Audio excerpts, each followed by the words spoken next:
Ladies and gentlemen, welcome to Renewal 2030. Would you please welcome the Right Honourable Lord Maud of Horsham.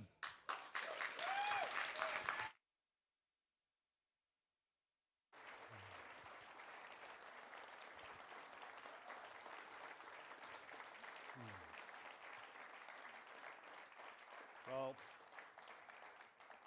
thank you all very much. Good morning. Thank you for coming today to this great event. My name is Francis Maud. I was first elected into the House of Commons in 1983. Since then, we've had no fewer than 10 party leaders.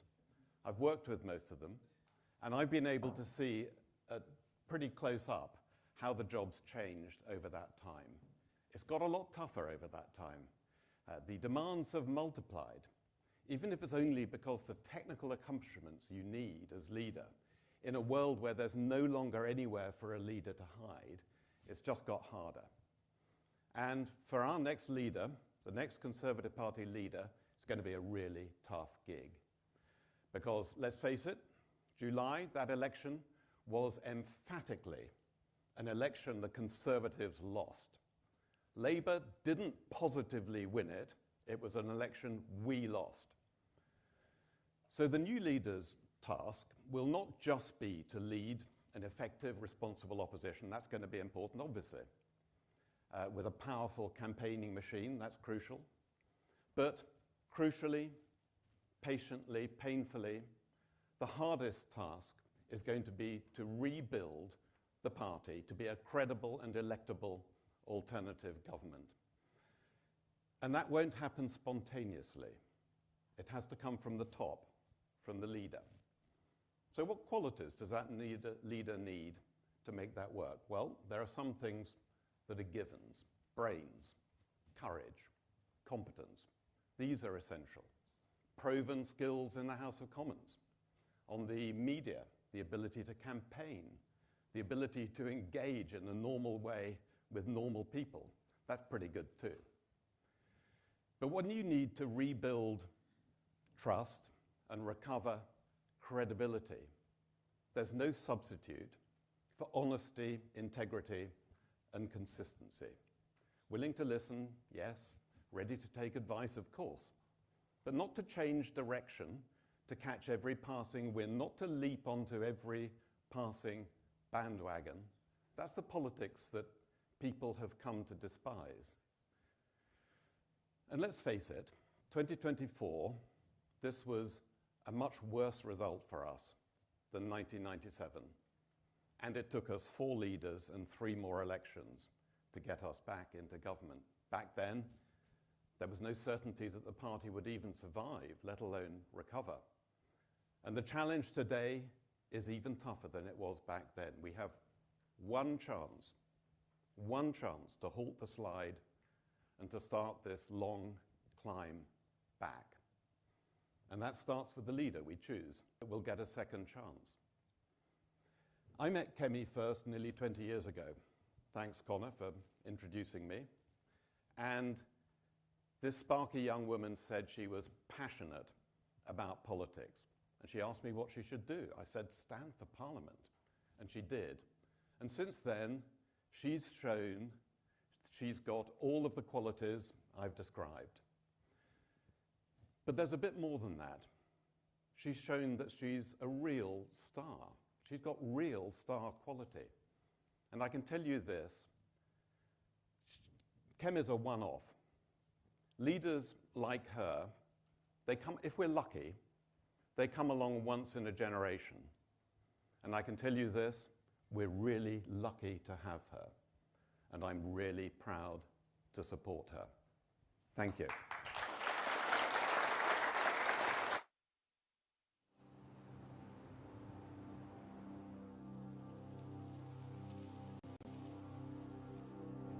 Politics is quite brutal.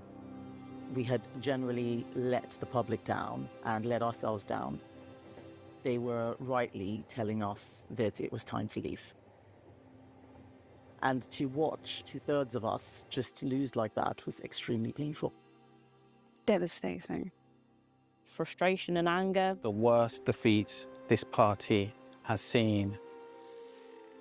I mean, there were some polls out there that were predicting we were going to get under 70 MPs. We could end up third in the next general election. This is existential now. We have a decision to make, and it's a bit like boom or bust. I think we need to really go back to our roots. I'm Francis Luscombe. I've been a member since I was about 14. The Conservative Party needs to stop being afraid of being the Conservative Party. My name is Andy Pryor. I've been a member of the Conservative Party for almost 10 years. This is about going back to first and basic principles about conservatism. I am an elected member in Scotland. We have the opportunity now to reset. I joined because Kemi was elected as my Member of Parliament. She is brave. She will stand up and she will lead because she's not afraid. I want a politician that has a backbone. I think Kemi's got that. She is a straight talker. She is principled. She is honest. Kemi is approachable, she's determined, and when she says she'll do something, she'll do it. Every leader has their time. I think this is the time. This is it. This is it now. I love this country because I think it is the most amazing place to be in the world. This is where I think I'm different from someone like Keir Starmer or even Nigel Farage. Everything that they say is just so miserable. It's all sad and everything's terrible. Sometimes they sound like they don't even like the country. I love this country. We just need to remember who we are, what we're about, and that we are on the right side of the argument and on the right side of history. There's a reason why my campaign isn't called Kemi Leader. It's called Renewal 2030 because it's got to be about how all of us renew ourselves back to our former glory. This is our way forward. I'd say, Kemi, go for it. and doing that for the next decade. So 2030 is pointing towards the future, not fighting the battles of the past. My message to members and supporters is this: I'm one of you. I have grown up in this party. I love it dearly. It is my family. And we are at a turning point. We are at a crossroads. It's time to go bold. No more of the same, no more managerialism, no more just telling people what they want to hear. It's time to tell the truth and be bold. That is what is going to get us back into government. That is what is going to grow our movement, grow our membership. We need to remind people what being a Conservative is all about. If I see something going wrong, I will not shut up. I will stand up and fight for what is right.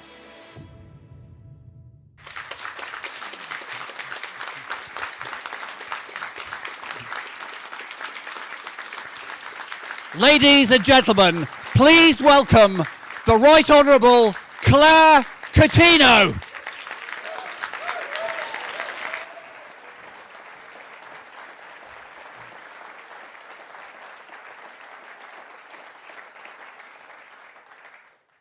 Today, a failed consensus is prevailing.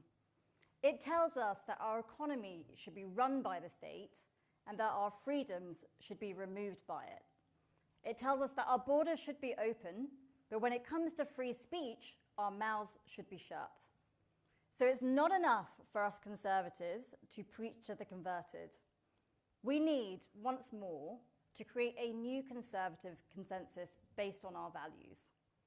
That's why Kemi Badenoch is the best person to lead our party and our country. Time and again, Kemi has shown that she will defend causes which are proven to be right. I first worked with Kemi when she asked me to help her defend Dr. Tony Sewell, a brilliant educationalist who examined all the data on race and then was attacked for saying that Britain was a model for white majority countries whilst he was setting out how to improve millions of lives. It would have been easy for Kemi to stay silent, like most people. She didn't.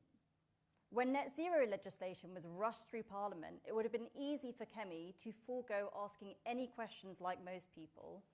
She didn't. And when gender activists were putting vulnerable women and children's rights at risk, it would have been easy for Kemi to stay quiet like most people. She didn't. Because Kemi isn't most people. She has the courage and conviction to make the political weather while advancing Conservative causes. And we'll need this because Labour governments All of their true colours are being exposed every single day. More taxes, more regulation, more immigration, more money for public sector unions, less money for pensioners, and an energy policy that will leave us poorer, colder, and at the mercy of China. And they're only 2 months in. So we could just wait for the country to get tired of Labour. That, after all, was the Labour Party's entire strategy when they were in opposition. But that's not good enough. And Kemi has too much respect for this country to just sit back and let Labour destroy it. She won't reach for the easy answers. She will hunt down the right ones. She tells the truth, even when people don't want to hear it. And no matter what people throw at her, when she knows that she's fighting in the public's interests, she doesn't get blown off course. Kemi will forge a new Conservative consensus, revitalise our party, and rebuild our country. Ladies and gentlemen, I give you my friend, our next Conservative leader, and our future Prime Minister, Kemi Badenoch.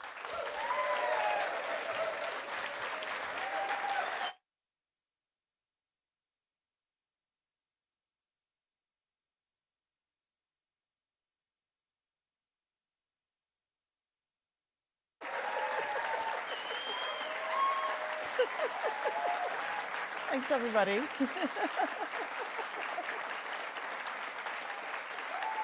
Thank you. Let's talk about our future, the future of our party, our politics, and our country. Most of you were lucky enough to spend your childhoods here. I was not. I was born here, but grew up under socialism. So I know the reason why millions of people from all over the world want to live here. It is because they know they can build a future here. But we can all feel a growing sense that the future is not as bright as it once was. That despite all of our strengths, our history, and our potential, we have lost control. And this is not just because of the mistakes Labour are making, and they are making many mistakes. It's because of the mistakes that we made. Labour are only there because people no longer believed in the Conservatives. We dealt with some of the most profound challenges faced by any government since World War II. The aftermath of COVID, Ukraine. But we ended up mired in scandal, unable to deliver on our promises, and fundamentally distrusted. It's time for something completely different. The British people are yearning. They are yearning for something better, and this Labour government is not it.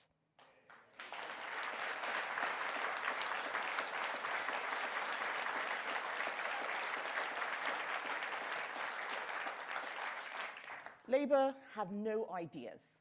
At best, they are re-announcing things we have already done, and at their worst, they are clueless, irresponsible, and dishonest. They are trying to pull the wool over the eyes of the public about the state of Britain's finances, placing political donors into civil service jobs, pretending that they had no plans to cut pensioner benefits before the election, and then doing exactly that to cover the cost of pay rises for the unions with no promise of reform. But their model of spend, spend, spend is broken, and they don't know what to do.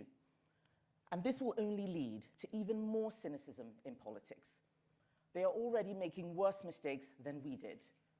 But if we want to become worthy of the British people's trust again, we can't just sit around pointing out how terrible Labour are. That's just not good enough. And we can't just keep having the same policy arguments from the last Parliament. We are not in power, we lost. Labour will fail. And when that time comes, and the British people are looking for change, we have to be that change. We have to focus on renewal. The renewal of our party, our politics, and our thinking. And it starts with principles. Principles are the fundamentals that give us direction, unity, and certainty. They must underpin everything we do. Here are a few of my principles. First, I believe in personal responsibility. My late father once said to me, only 20% of what happens to you is down to others. 80% is down to your actions and your choices. That is why I believe in personal responsibility. That is why I know that the government cannot solve all our problems, and nor should it try to. Government should nurture a fair and safe society in which people can prosper by their own efforts. A government that tries to do everything will likely end up achieving nothing. It will also run out of everybody's money. This was one of our mistakes. We talked right but governed left, sounding like Conservatives but acting like Labour. Government should do fewer things but better, and what it does, it should do with brilliance.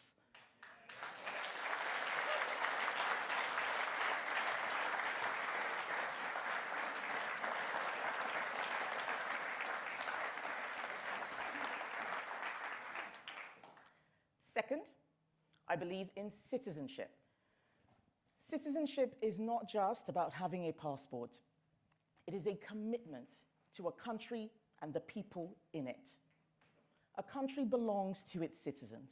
It is nothing without them.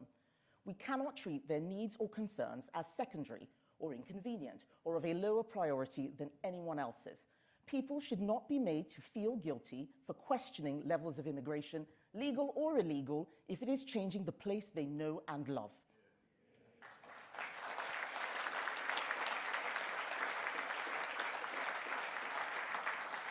And government should not be shy of doing whatever it takes to change things. If people don't want their taxes to pay for foreign criminals to be in our jails or on our streets, those criminals should be removed. If they want local people to have priority for housing, for benefits, for school places, we must make that happen. Our country is not a dormitory for people just here to make money or a hotel for those passing through. It is our home, and no one else will look after it.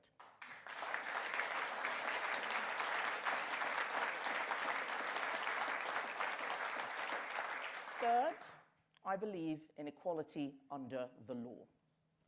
If citizenship is to mean something, then our laws must apply equally to all citizens. Anything else breeds division and resentment. In government, I saw just how malign and destructive identity politics had become. Laws brought in to protect everyone were used by left-wingers to protect certain groups over others. We've seen in history what happens when governments do this. That must not happen here. And that is why, when everyone was talking about the 5 new MPs from Reform, I was far, far more worried about the 5 new MPs elected on the back of sectarian Islamist politics, alien ideas that have no place here.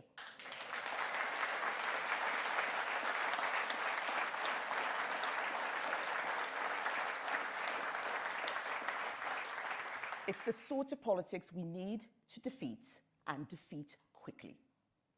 Fourth, I believe in the family. The foundation of our society is not the individual, it is the family. Whether it's the family we're born into or the family we built, my family is everything to me. It's everything to most of us. And sometimes government just doesn't get family. It wants to help with childcare, not because it loves children, but so that their mums can get back to work quickly. We need to celebrate families. We need to place them at the center of our politics and our actions for the good of society, not for the good of the Treasury. Fifth, thank you.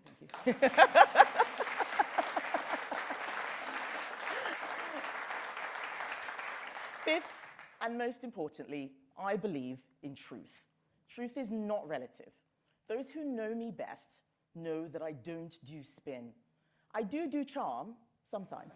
Sometimes I do charm. But I think life is better when people say what they think. I think politics is better when we tell it like it is. Spin can only get you so far. It is better to deal with hard truths today than big problems tomorrow. And this has been the central failure of politics for 25 years, maybe even longer. For too long, politics has just been about working out what the voters want to hear and then saying it back to them. It is the triumph of words over deeds, and that has to change.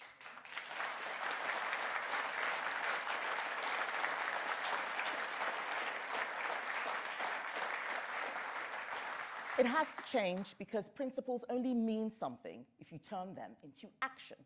Policy without action is just chat. But our whole system is broken. In government, I had to keep fighting that system, a system that has evolved over recent decades to stop governments doing things they were elected to do. I would see a problem, try to fix it, and be told, sorry, Minister, you can't do that. People would ask me for help. They would ask me to intervene. And when I tried to, I was told, it's not a good look. Ministers should not get involved like that. Well, I like to get involved.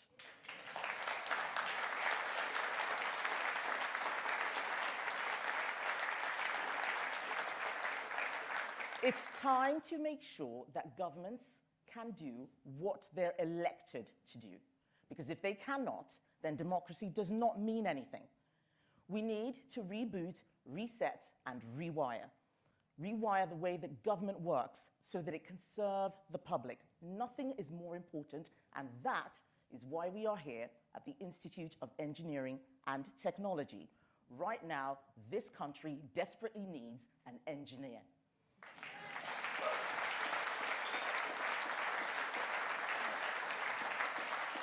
Engineers fix problems.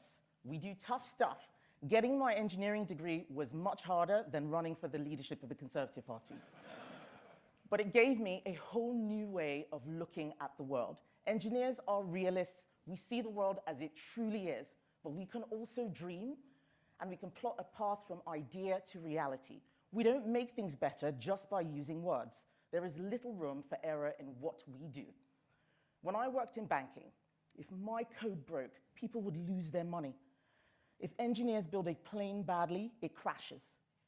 A bridge built to the wrong spec comes tumbling down. So we know how to build systems that work. It is because we understand trade-offs. We don't try to do everything. We understand how to manage limitations and expectations. Every engineer has had to explain the magic triangle of quality, cost, and time. Things can be good. They can be fast, they can be cheap, but they can't be all three. Many politicians simply do not understand that. That's why they run into trouble. Too often, politicians pretend that we can have everything. So they make promises they cannot keep. They say you can spend more on everything and still have lower taxes. They say that there are huge efficiencies to be had in government without identifying them. They propose huge changes without making plans. Engineers accept reality. Engineers are honest. Engineers get stuff done. I am an engineer.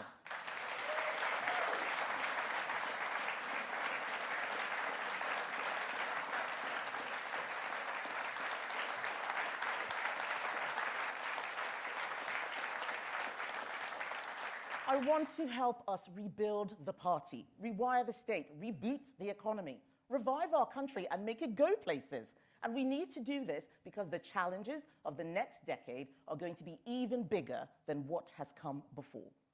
This is why my campaign is called Renewal 2030 and not Kemi Badenoch. The problems of the future cannot be solved by one person. The Reform Party cannot solve them. Liberal Democrats cannot solve them. The Labour Party will not solve them. So we need to renew the Conservative Party so they can solve the problems that will plague the next decade. How do we deal with global mass migration? What jobs will be left when artificial intelligence is doing all the fun stuff? How do we know what is real when so much is not? How does an NHS designed for a young working population adapt to a complex aging population? When Taiwan is under threat from China, when Israel is under threat from Iran, when Ukraine is at war with Russia, we need to ask ourselves if we are ready for this dangerous new world. We cannot rely on laws from the 1950s or assumptions of the 1980s. We need to renew our thinking. The renewal of our party, our politics, is vital if we are to renew our country and its position in the world. I don't pretend I have all the answers, but I'm an engineer. I know how to find them.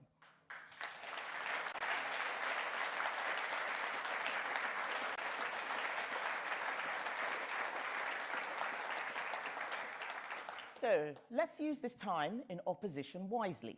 When I was young, I mean, I still am, but when I was younger, when I was young, the future was exciting.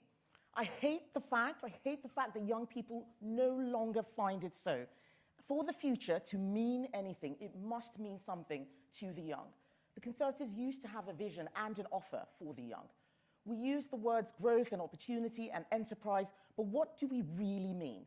It's the chance to build something, a career, a business, a family, to acquire capital, and through it, security, savings, a house, pensions, and investments, so that even if today is tough, tomorrow is bright. We have always believed that government should help you in that endeavor, not get in your way, that it should be fair and honest and even-handed, that it should share and strengthen the values and the spirit of the nation, that the dynamism that such enterprise unleashes will enrich us all. We need to be confident Conservatives again.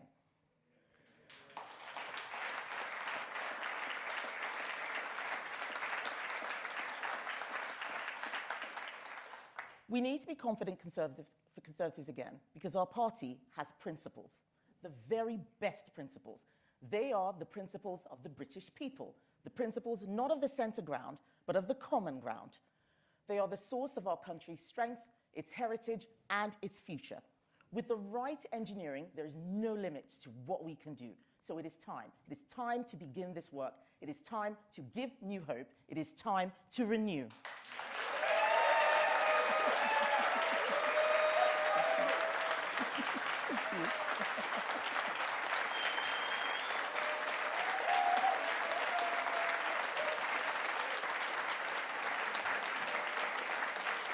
Thank you.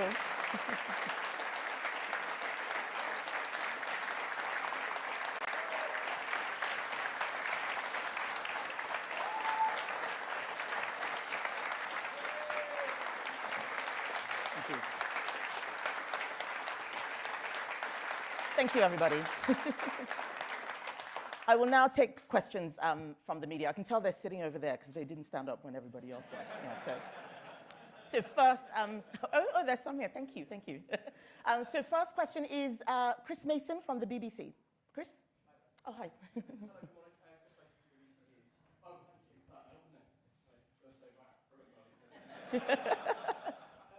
talked there about, in a critique of the previous government, of talking right but governing left. In specific terms, can you give us some examples where you think that was the case? And give us a sense of how you might approach opposition and the prospect of government differently.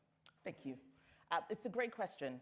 There were many things which I felt that we did in the last government, when I was in and when I was a backbencher, which were big state rather than limited state. What we did with net zero, in my view, was an example. We all want to deliver a better environment, but creating legislation and a target without working out how we were going to do it, in my view, was trusting regulation rather than innovation. That, for me, is an example of talking right, yet governing left. We need to move away from just telling people what they want to hear. We need to start thinking through how we are going to deliver on our promises. And that's something that I'm making at the heart of my campaign. It is why one of my principles is truth and honesty. Thank you.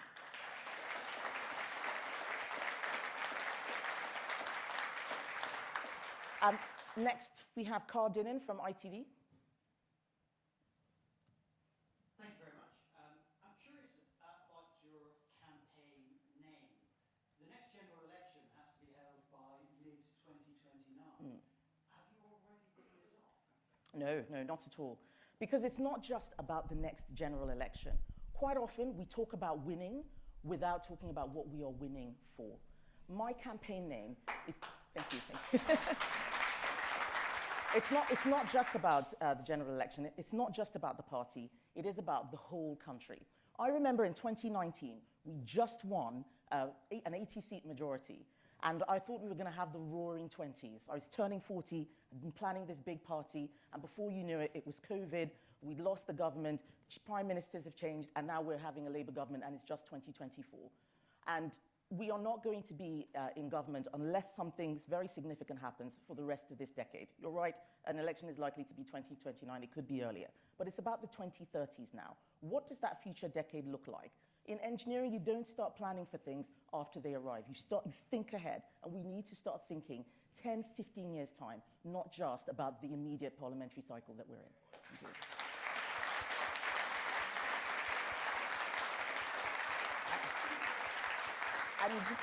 And next on my list, I have Martin Beckford from the Daily Mail.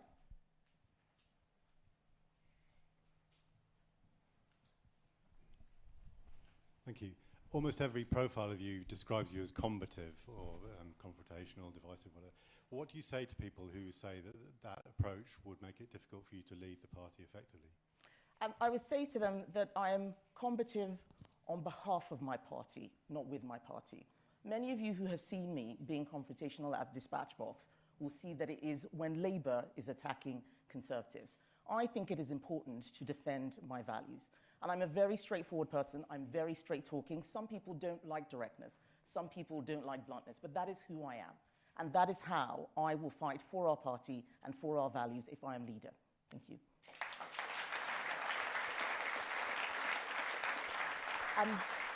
Catherine Forster from GB News. Catherine? Catherine Forster, GB News. Thank you. You've said that not growing up in Britain, you realise how very lucky we are to live here and that millions of people would like to live here. So we've had Robert Jenrick saying a cap of tens of thousands. We've had Tom Tugendhat saying a cap of 100,000. Can you give us some specifics in numbers and how you plan to deal with legal and illegal migration? Thank you. Thank you. And I'm really glad you asked the migration question, because what you have said shows and illustrates quite well where things went wrong. We had a cap of tens of thousands when David Cameron came in. We need to ask ourselves, why didn't that work, rather than just saying, we'll make another promise? Something went wrong there. So it's not just about throwing out numbers and throwing out targets. Something is wrong with the system. So I'm talking about the system. People who are throwing out numbers and saying, oh, well, we'll leave the ECHR and so on, are giving you easy answers. That is how we got in this mess in the first place. I'm not going to do that.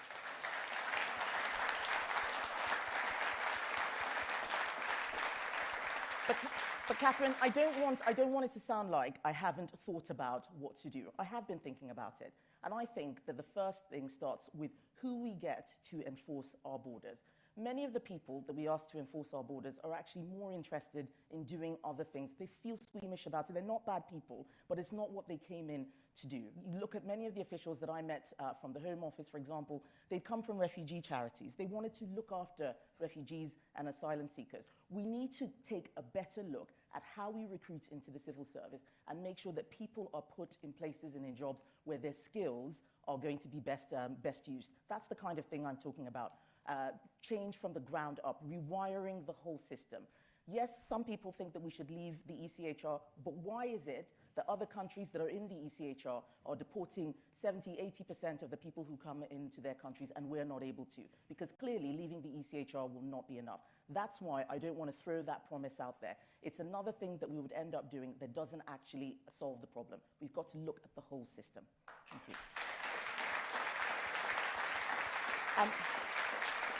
Harry Cole from Sun.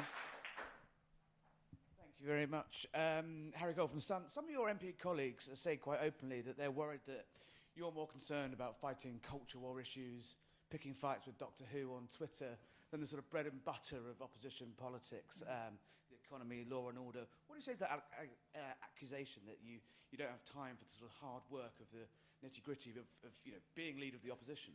And on that theme, given the budget is on October the 30th, the new leader of the Conservative Party won't be in place until a week later. Are you one of those people within the Tory party who are urging the returning officer to move the date forward so the new leader can respond to the budget and set the agenda? It's quite an inside baseball question, Harry. No, I'm not one of those people. But it's always interesting. I keep hearing some MPs say this, some MPs say that. Who are these MPs? They give anonymous comments. They're not able to say it out in public. What I would say to them is I got on at the dispatch box against Angela Rayner. That video has gone viral. That's me in opposition. That is how I would be taking the fight to Keir Starmer. But people who say that all I did was culture wars were not paying attention. I was doing my job. I was the Equalities Minister. I had to look after very, very tricky issues like race and gender, things that everybody ran away from. I didn't run away. And not only did I not run away, I defended people who needed help, and I dragged Labour onto our turf to make sure that they let go of their policy of self-ID.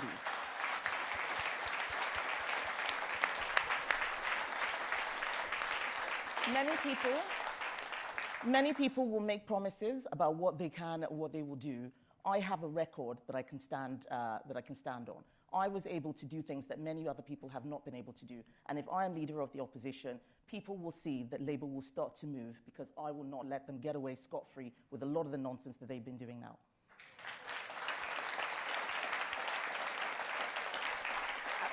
Beth Rigby. Thank you. Beth Rigby, Sky News. Kemi, you've criticised Labour this morning, but you've also shown some contrition for the Conservatives' worst ever defeat at the ballot box. It is a bit of a change in tone. Have you been reflecting over this during the summer?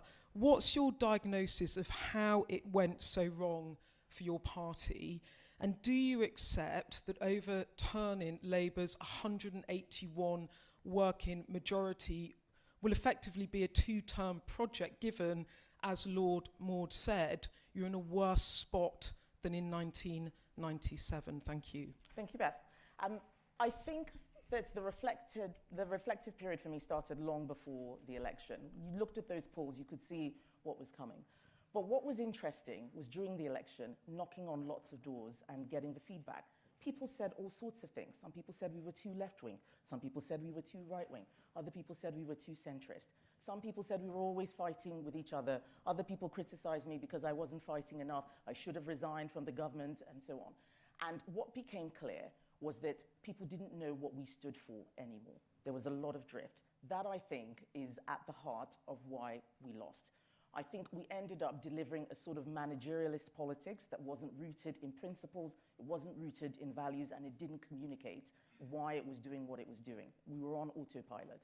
There was certainly a sense of fatigue with the government, but we have to do better than that, because the problems are getting bigger and bigger and bigger. We see this not just in this country. When I was Trade Secretary, everywhere from Australia to Japan to Mexico, they are tackling with the same problems of immigration, of high inflation, of what to do in a low productivity era, how to deal with China. These are not UK-specific problems, and we need to start talking about them honestly, rather than offering out a new announcement every single day, which doesn't land with the public, which I think is what we did.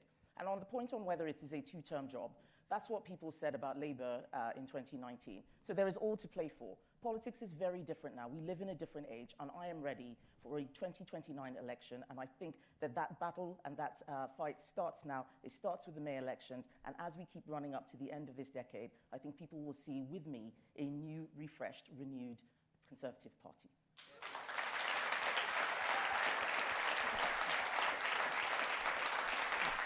I think... Thank you, everyone. I'm being told that that is all we have time for. I'm very sorry to those who still had questions, but I want to thank you all for coming and to thank you for your energy as well. I feel renewed. I hope you all do. So now it is time for us to do the same for our country. Thanks, everybody.